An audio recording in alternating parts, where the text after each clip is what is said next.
So you see, just with those two things, you can cover a lot of ground.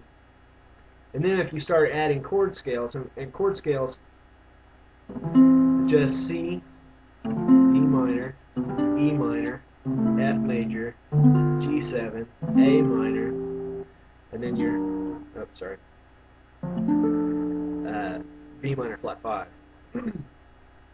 So it's just a harmonized scale, and learn them with the roots on the 5th string and on the 6th string. So that scale with the roots on the 5th string is what I just played. Roots on the 6th string would be F, G7, A minor, B minor, flat 5 if you want, C, D minor, E minor, F, and I would never play this style this high up on the neck, but it's good to know. And you can switch those around too. I do that a lot, kind of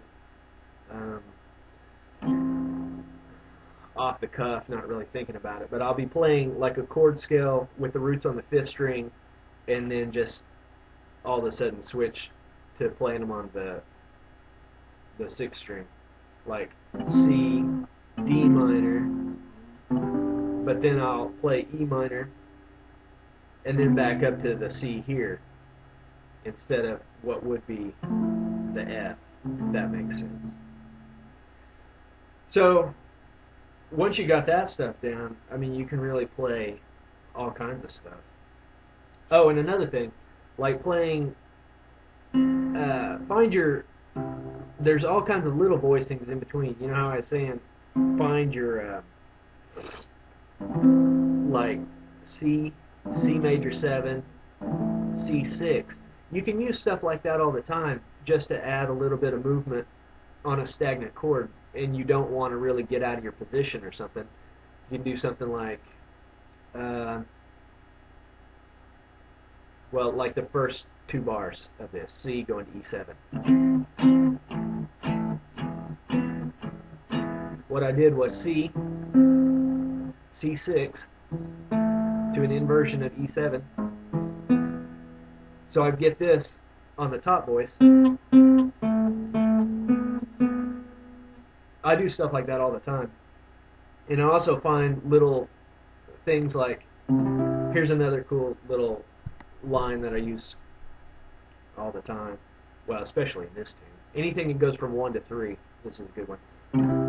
Your major, just plain major. And this voicing is the same as this, your standard bar chord root 5-3.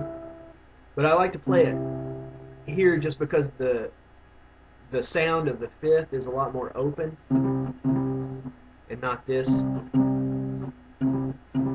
Plus you can do this stuff. So you got just a C, C augmented, C6 down to E7. So in that progression,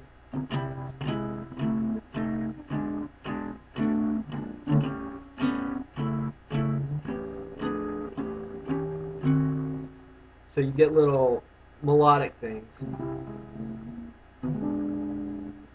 A word about doing that stuff, though, is that it's good to learn all of this stuff, but you don't want to play everything that you know every time you start playing something, because you'll just get in everybody's way. Most of the time when I throw in those little lines, I'm listening for everybody else, and if there's a hole, then I'll fill it. But especially if you're playing with a piano player, depending on how busy the piano player is, sometimes it's cool to just hang on the chord. I mean, you don't have to try and do all this stuff all the time.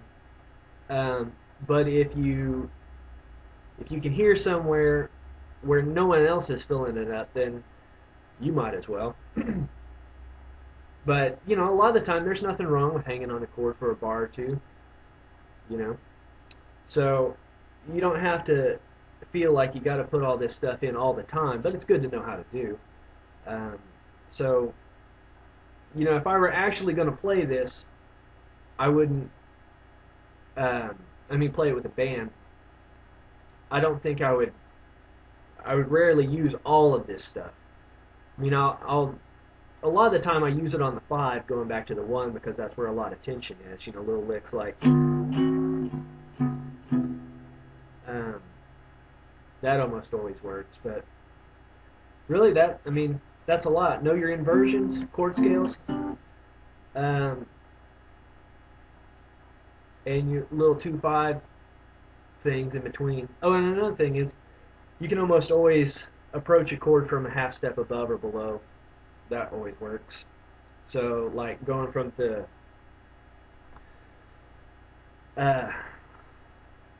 C to E7. You know, I just, and again, do it through the whole progression if you want to.